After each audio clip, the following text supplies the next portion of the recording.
Hi there. I'm Marz, President and CEO of Wallbridge Mining. Wallbridge trades on the Toronto Stock Exchange under the symbol WM. We've been working on our large land package in the Abitibi Greenstone belt of Quebec.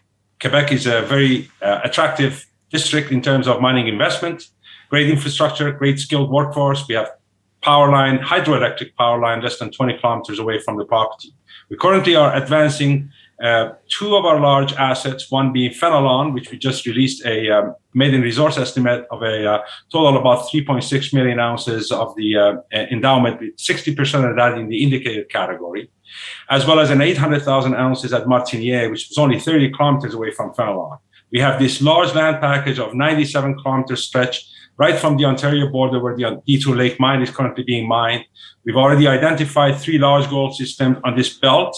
That's the Detour, Fenelon, and Martiniere. And our recent regional exploration on a Cassot property that with the option also has come up with some mineralization in an area where they hasn't seen any, for kilometers, any drilling, and we still come up with the visible gold and mineralization. So we see a lot of potential in terms of this large land package, but more importantly, the growth potential at our large assets of Fenelon and Martiniere. Marz, thank you very much for coming on the show. I haven't seen you since August. Thank you. You've been busy. It's been busy. It's been busy. But I've got to pick you up on something straight out of the gate, okay? You told me you were going to put the maiden resource out in September. It's December, and we're talking about it now. Why did it take so long? Well, we actually delivered it, I think it was in first week of November. Yeah. But we were supposed to have it in September, at the end of September. We announced that as a result of the fact that we were still waiting for some assay results, and that we needed to include that into the mineral resource estimate, that we extended that to the end of October. Now, come October 29th, which was the last day of trading in October, we still didn't deliver it, partly because we were still working with the consultants in order to ensure that if we tell the market what day we're going to have, that was the exact date without any other delays. So as a result, we announced it, I believe, on November 1st, that we'll have the release on November 10th. And we had a webcast as well as the release of the MRE. We're very pleased with that MRE, by the way. It's, when you have 4.4 million ounces together between the two properties, 3.6 million ounces of it at Fenelon, 60% of that in indicated, which is typically not usual for deposits in the first resource estimate to have that much in the indicated category. It just speaks to the quality of the deposit. Yeah, okay. But people like you to be on time. So you're saying assay results have been slow coming through in Canada, which we've seen across the board there. Did you manage to get all of the drilling in that you wanted, or did you just say, we can't go on any longer than this? It'll disappoint the market. So the drilling, in fact, was actually cut off at the end of July, very early August. It wasn't the drilling, it was the assay results of that drilling information. We sort of had estimated the timeline of the assay returns to be able to include that for our September 30th. But there were important assays that we needed to include, and that's why by late September, we realized that we're not going to be able to put that in. And remember, the minute you receive the assays, it's not as if you're just going to punch the numbers and get in. So the consultants will have to do their work and doing the review of that in terms of making sure that it comes into the resource category. But do you think you put undue pressure on yourself? I look at some peers. Great Bear, no maiden resource, just sold for a wonderful number. Do you think that you could have said to the market, do you know what? It'd be better for us if we were delayed this like a quarter and then announced it. We'll have a nice number. Very confident of what we're seeing. It'll be okay, folks. Would you have got away with that? Well, first of all, let me kudos to the management team and Chris Taylor of Great Bear. It's a great deal for the shareholders of Great Bear. And when you really look at that in terms of M&A, you can see how that M&A situation is really heating up. I mean, we were looking at a 40 to 50% premium typically, but we've seen in 2021 those premiums are higher. In fact, Great Bear, never mind the 30% or 40% that they got from their, from the recent, but when you really look at pre-September, this is over 80% premium. If you actually look at their 52-week low, this is almost 200% or 220% premium to that. So kudos to the management team, but it just speaks to the need for the large companies to be able to replenish the ounces that they deplete, and we're going to see that heated up even more so in the future, particularly because they're making the cash, but they're not able to put that into into the exploration of their own, so they need to look outwards. Yeah, there will seem lots of that. So get back and answer the question, should you have delayed it? No. I think the market expected us to actually deliver a baseline because, when we kept talking about the multi-million ounce, we were very cognizant of not coming up with a certain range or numbers because, at the end of the day, it's an independent consultant who does that. For us to say that, it wouldn't be prudent in case we were wrong and somehow disclose something that we weren't quite comfortable with. So from our point of view, we needed to start a baseline and we were very happy that we did that. But what we're also very happy is that we've demonstrated now that that's just the first resource at Fenelon. It has a significant growth potential with that. And I'll be happy to share that in a couple of slides with you. Okay, but we'll get there, I promise. I'll let you share some slides, it'd be great. But 2.67 of indicated, right? It gets you on the register. The big guys are looking at you. Had you hoped to do more? Because I think certainly the market had hoped you to be doing more. And I think they expected higher grades. So, were there problems that you came across? Not at all. So let me explain the growth potential first, and then I'll talk about the grades. So 2.7 million ounces of indicated is great. And in fact, not only is it good because in terms of what it is today, but more importantly, now our focus in the future would be on expansion drilling rather than trying to convert that from inferred to indicated, which is also another cost that we've actually been able to save. Again, it speaks to the quality of the deposit. So in terms of expansion, we've only looked at a 1 kilometer by 1 kilometer area. If I can share my screen, Matt, I can explain to you. Okay. Go on then. I think you've got access now. There you go. So when I really look at it, this is the area of the open pit or the mineral resource that we concentrated on. And we needed to have that baseline. But what's important about it is that, down to the Sunday Lake Deformation, there were still block models that were identified, but we couldn't categorize them into the Maiden resource. All along, you can see all the intersection in this area. That's another kilometer stretch down towards the Sunday Lake Deformation zone. The southwest, we can see that we already have gone and they've done some drilling outside of that, and we're still getting over 10 gram a ton material over here. So our focus would be in terms of expansion, being able to bring this perhaps for another kilometer.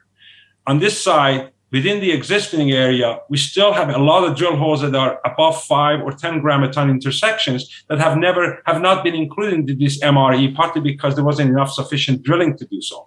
So we know that we're going to be able to increase the ounces in here.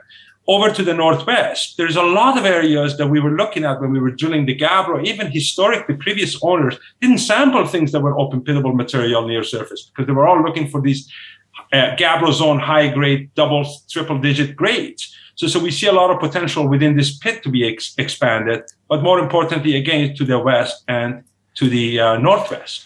The Gabbro East zone, again, Matt, it's been discovered that about 3 or 4 months ago, we discovered this Gabbro East zone. So we see a lot of potential for us to be able to grow this.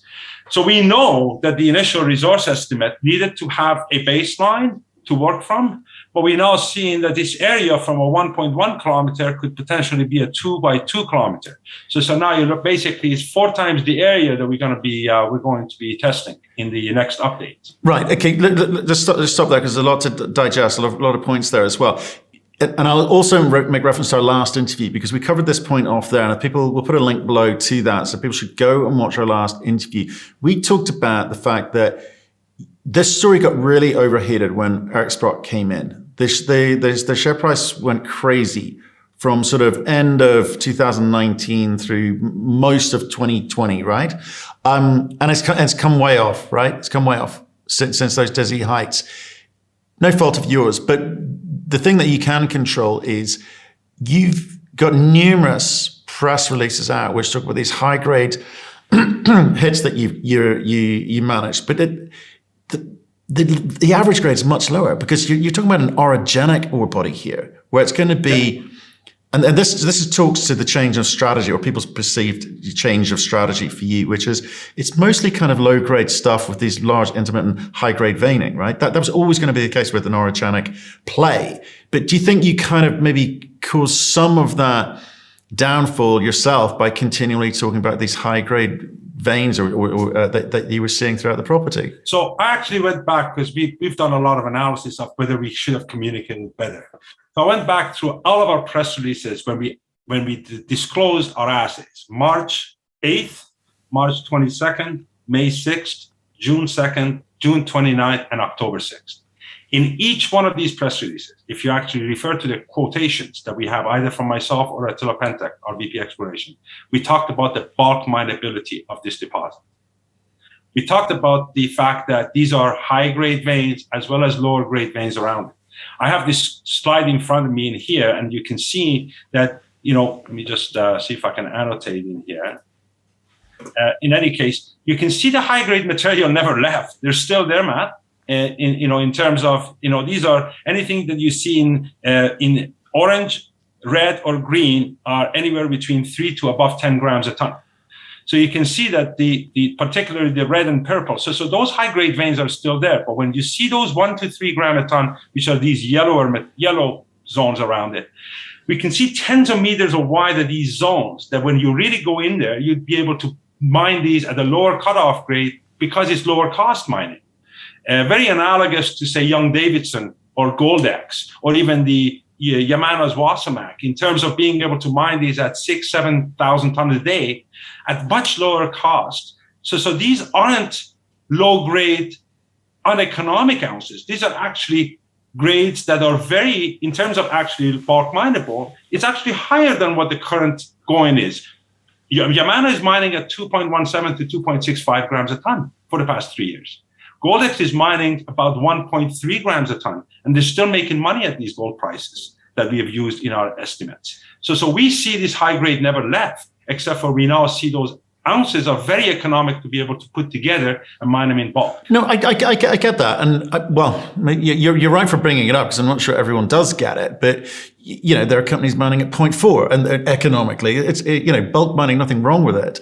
But it's the sexy sex and violence that comes with the high-grade headline numbers in press releases that people buy into. It's those sorts of numbers that get you financing. It's driving, they drive your share price. People get excited for all the wrong reasons. Do you think now that you've got a job, and we sort of did it last time we spoke, you've now got a job to explain to people why the change of strategy, why open pit? And you started talking about some of the numbers there. It's about contained metal, and the cost of that contained metal is obviously going to be cheaper with open pit. But you do sort of see that this change in narrative does alarm people. And so, what would you say to those people about the path that you're choosing going forward? I know you're early stage. It's Maiden Resource. You've got some studies to do. So, what are you going to do to kind of allay fears, calm them down?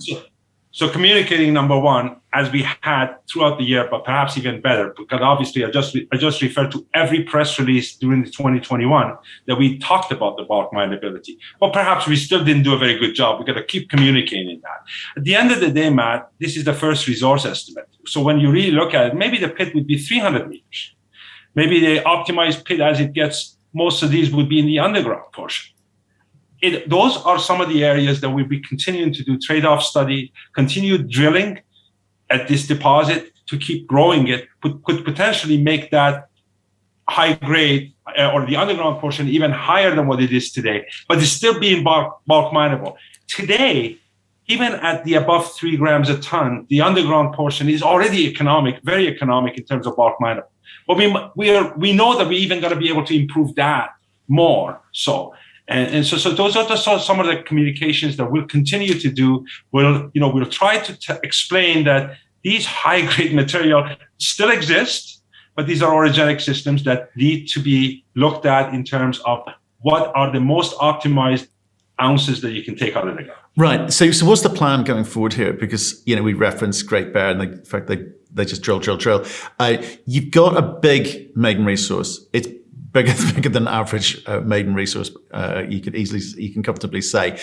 Do you say, look, we're going to continue drilling here because we want to maybe do an updated resource before we start studies? Or do you think you need to firmly get into that whole study process and start banging out PEAs, PFSs, etc., whilst expanding the resource? As I just explained in the other slide about the growth potential of this map, there is no reason there's no doubt in our mind that we need to drill more to bring this to the next exploration stage to really get its ultimate size.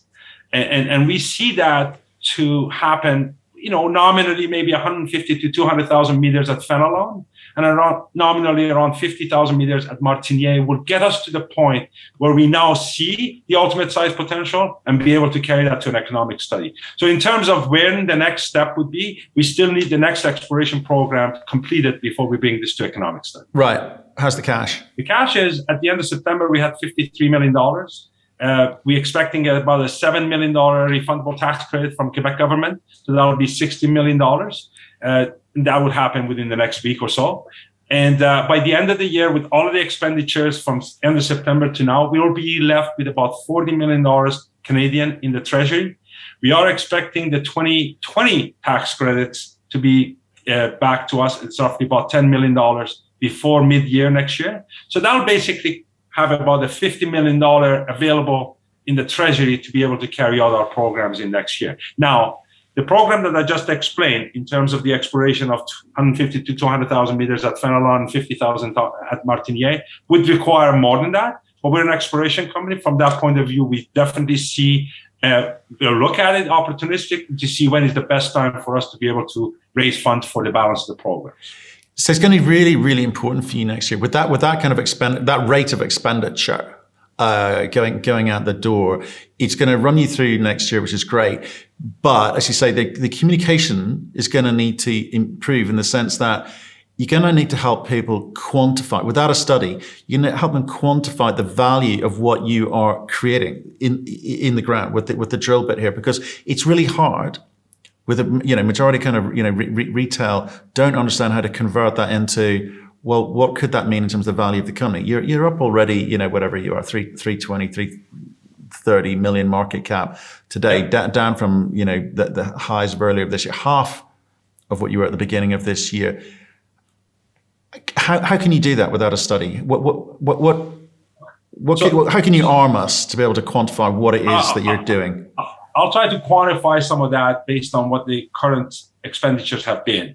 When you really look at the acquisition costs and all of the exploration expenditures on Fenelon alone, Fenelon was under $30 an ounce discovery in terms of the total ounces. When we really look at it in terms of what the potential growth would be, we see that we'd be able to perhaps match the same dollar per ounce discovery in the future for the next phase of the exploration program. So that's really good compared to what the industry average is. Industry average is roughly about $50 to $55 to just infer it.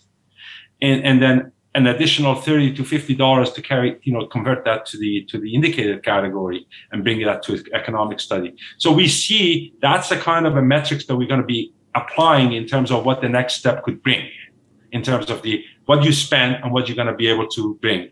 I look at some of our counterparts, for example, without mentioning names. There's another company that is, over $1 billion, and their discovery cost is over $78 an ounce.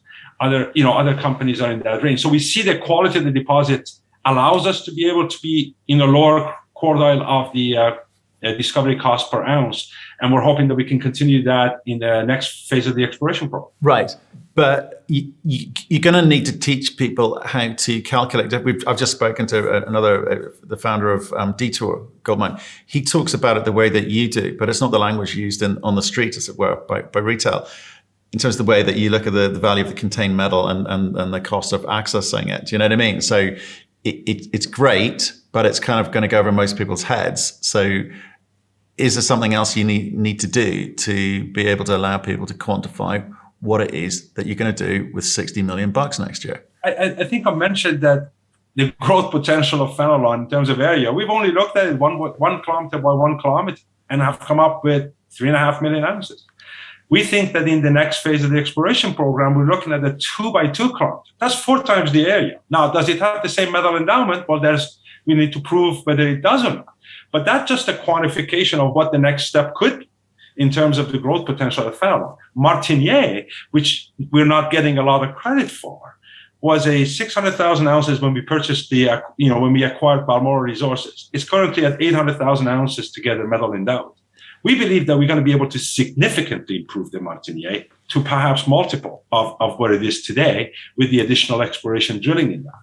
So that alone is also another asset that certainly can help even the economics of any project at a hub, such as Fenelon. So in any future person would look at Fenelon and Martiniere as one asset, would they? I mean, it's within 30 kilometers of each other, man. So I mean, I see a lot of companies that have I live in Sudbury, Ontario, where the mines are anywhere between 50 to 70 kilometers of the processing facility.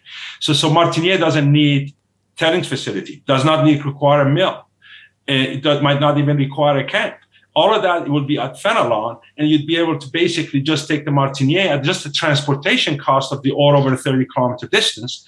Now, that is a very beneficial number of ounces. If you were giving X ounces to Fenelon, the X should be multiplied by the fact that you no longer have that capital expenditure nor the infrastructure for that other deposit. And that's just Martiniere. We have 97-kilometer stretch of this land package. We currently are drilling at Grasset, not because of its nickel, but because of its gold. But if Grasset is only 2 kilometers from Fenelon, if we can find another discovery at Grasset, even if it could be 500,000 ounces or 1 million ounces, those are all extra ounces that will definitely help the economics of Fenelon. But I'm trying to understand how you set yourself up for success for the future, because someone else is going to come in and build this thing out, I suspect, right? So 543 ounces of measured and indicated at Martiniere is also 800,000 all in. That's a good start. Do you say I'm going to focus my efforts on that because I think that could be another multi-million ounce deposit because it sits quite nicely with Fenelon? Or, as you say, you've got other satellite projects which you could go and tackle, but the economics become slightly strained at that point. So how do you come at it? And what are you setting yourself up to do or look like? We need to focus and make sure that it's a plain vanilla story, because that's also something that the investors love to see. You can't be going after every project. We have a 910 square kilometer land package. We're not going to go and poke holes everywhere we see targets. So from our point of view, the most advanced asset today and most valuable asset is Fenelon. So that's our P1. Priority 1 is Fenelon. Priority 2 is Martiniere. And then we're going to dedicate maybe 5 to 10% of our exploration drilling efforts on regional exploration in order to identify other targets. And that's just creating value for the shareholders and knowing that Fenelon can grow on its own, Martiniere can add to it, and then on top of that, there is other projects that can come through the pipeline. That's our focus for the next phase of the exploration program. I'm hoping that we can do that in 12 months, the next exploration phase. But again, it all depends, and as I mentioned, it depends on our financial ability and our resource ability instead of the camp size and everything else to be able to deliver all of that in shortest amount of time to be able to get better value sooner. Right, because which intrigues me, because if you look at the targets you need to set yourself, it seems like the next target's got to be 5 million ounces, right? Right? I don't mean to push you, Marz, but I think that's the number you need to aim for. Well, look, I mean, from our point of view, we see a significant growth potential at Martiniere, and we see a significant growth potential at Fenelon. So I wouldn't be able to, again, tell you what the actual number would be, but the word significant should mean that it's not going to be an incremental increases, because we're seeing that quite. Remember, this whole resource is not constrained by geology; it's only constrained by the drilling and money. Always. I'm just trying to compare you to like a marathon of this world. You have gone about it the right way, and that's why I'm intrigued about how you piece this together in the right way, rather than create sort of this false narrative around high grade or satellites or whatever, right? So, and I think that's a company which has done it very, very well. So, if I look at what you can do next year is just more drilling, right? More drilling. Yes. For the purpose of what? For an upgraded resource by the end of the year? Is that the goal? Well, again, the timeline, it all depends on our ability to be able to do that financially, and as well as the resource ability. Yeah, the next phase of the exploration program will bring this to a stage where we may be able to carry that to an economic study. Right, which would be in 2023. 2023 is our timeline right now. Right. Yes. Okay, that makes sense. That makes sense. Yeah. Okay. With your current shareholders, obviously Eric Sprott's still around. He's not dumping stock on you? Not at all. No, in fact, Eric and I have had a chat recently, post-resource estimate. He's happy. Okay. Of course, everybody was a bit surprised of the lower grade material, but there's also some reasons for the lower grade, which we've tried to explain. And the explanation was very satisfactory, and he understands the potential for this deposit. Right. So doesn't surprise him. What surprised me is you made that comment in relation to me asking about Eric Sprott. So you've obviously had a conversation specifically about that. He understands the strategy of the open pit. He's comfortable with the scale of it. I mean, we're talking about big pit. Not only him, but a lot of our other large shareholders, as well as the institutional investors. Right. Everybody understands that those high grades, as you can see on this screen that I have in here, it's not disappeared. It's still there. Mm. How else do you find it? Again, we've had lots of questions sent in, and I apologize to everyone for not asking all of the questions sent in, but they were answered in the previous interview, a lot of them. So please go and click the link below on that one. But one which keeps coming back up, which is obviously, we had the conversation last time, but let's do it now, is the nickel component here. Why aren't you offloading the nickel component? Nickel prices are going through the roof. Everyone wants nickel. Surely you can cash that in today and spend the money drilling. I get this question at just about every interview. I bet. And I've answered it as best as I can.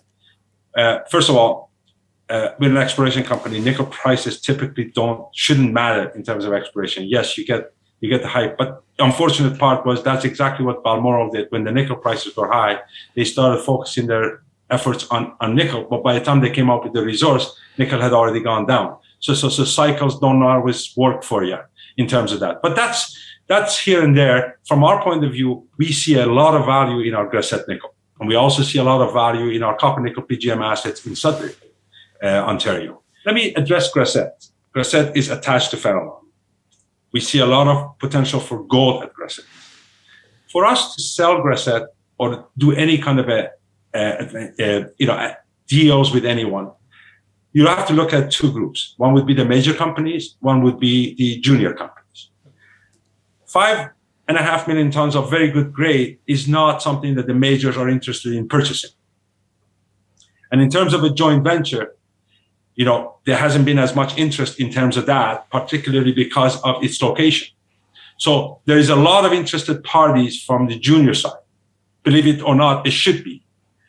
But at the end of the day, it's not going to, our approach with the junior companies would necessarily be, we'll be the largest shareholder of that junior company and holding their stock, because obviously they're not going to be able to pay the cash to it for us to be able to use towards our exploration at Fenelon. So we're going to own shares of that company. And it's going to take a while for those shares to appreciate. So from a monetization of the nickel assets, it really isn't a short-term approach to it to be able to do that. Yeah, in the long term, we understand that can happen. So what happened? Why haven't we done it even in terms of getting the shares of the junior companies? Because we have not seen enough credible groups that can actually get more value for it than us holding on to it until we do something better with it. So the material is not rotting, it's still in the ground, and it's still there. We are looking at the gold potential at Grasset. We're also looking at, in terms of, if Fenelon happens to be a Detour size, because of the proximity of the Grasset, we might need the real estate from Grasset in terms of the infrastructure that's required for such a large deposit. So all of those have been put into our analysis and into our reviews. In terms of the copper nickel PGM assets in Sudbury, it's always been through joint ventures with Lonmin Canada or Lonmin PLC, and then now Sibanye-Stillwater. We are working with them to unencumber those joint ventures on those properties to be able to actually get value, either passing it on to some junior company to be able to explore on it, because we are not going to spend $1 on exploration for nickel or copper PGM. Our focus is on gold. However, we want to get value for it. And I want to be clear, because I know that some people want us to go ahead and drill 2 holes at Grasset, but that just tells me and everybody else that we're not going to be focused on our most valuable asset, which is our gold assets. Okay, understood. Nickel, there's no cash reward for trying to monetize the nickel at the moment. So not in the short term. What's the point, right? It has value, but that wouldn't be, you wouldn't be able to see that in the form of cash. You'd see it in the form of predominantly shares, right? And that doesn't help you solve the problem of how do you continue to unlock the value on the gold assets. Correct. I get it. Okay. Like I said, I think we talked about it before, but it's worth repeating until people understand the timing and the optionality you have on that. Or they can go and join our weekly nickel show and understand the world of nickel a little bit better. Right. So when it's in the plan, at the end of next year, you're going to be down on cash. So you're got to sit here and hope, one, the gold market recovers, and two, people are a little bit excited about the drill results continuing to look like they have been to date for you, and you being able to communicate really clearly the additional value that drilling has created, right? Yeah. So, the fact that we're going to be sitting with $40 million Canadian in the treasury, it's a very flexible advantage that we have over some other companies. Remember, over the past, I think, I looked at a number of, in fact, all of the explorers and developers globally, they've all been down anywhere between 40 to, with the exception of a few, Great Bear being one of them, they've all been anywhere between 40 to 70% from their 52-week high. That's one. Secondly is, there's also what I call a curse of maiden resource estimates. We've looked at it, Osisko went down more than what we have over the, since the delivery of the MRE. Rupert Resources they're starting to recover. But typically, market expectation is always different than what the actual MRE comes out, the maiden resource comes. Thirdly, the gold has been out of favor over the past few months. It's not just for Wallbridge, it's for explorers, developers, as well as the majors in terms of that. We see 2022 to be a better year in terms of gold environment. We also see that we're going to demonstrate to the market the growth potential at Fenelon and at Martiniere and along this whole belt. And we also see that there's an M&A activity, so therefore there's also perhaps the takeover premiums that most exploration companies of our stage might get. So that's why having $40 million cash in the treasury gives us that flexibility to opportunistically look at raising funds, rather than just doing it because somebody just said, here's X million dollars, go ahead and spend that. So we'll look at it throughout 2022. As I mentioned, we are an exploration company. We will need to raise money, but we'll do it as responsibly as we can. But at the end of the day, sometimes the share price shouldn't dictate what you need to do to advance the project. Because it's important, because in the past I've seen companies who have stuck to I gotta wait till I am at where I was before. But what happens is if your inactivity actually brings your share price lower because you're not delivering what you should be delivering to the market. Okay. And I buy that it's probably similar for a lot of precious metal companies at the moment. I've had this conversation a lot over the past couple of months with precious metal companies. I'm keen to see what the drill bit returns for you next year. I'm keen to see how you improve your communications with the marketplace. I'm keen to see what you can do in terms of the scale that you're able to demonstrate, and more importantly, help us understand the economics without the aid of a study as best you can. So appreciate that's been our intention. And again, as I mentioned, we had been communicating it, but obviously not well enough for the market to still believe that we need to communicate better. And this is exactly why we're going to continue giving updates to groups like yourself that has followers. I just did one about a few days ago, and we're going to continue doing so in order to make sure that people understand the growth potential of this, not just Fenelon, not just Martiniere, this whole land package. There is a lot of growth potential in here. Believe it or not, it's 97 kilometers, and that's essentially between Val d'Or and Rouyn-Noranda, with much less drilling. In the great province of Quebec as well. Can't be bad. Absolutely. Well, there you go. Marz, lovely to catch up with you. We need to do it way more often. I like hearing the thinking and how you're going about things. And if you want to come on and get technical, we can have a technical conversation too. So I appreciate your time. We'll see you soon. Thank you very much. Take care.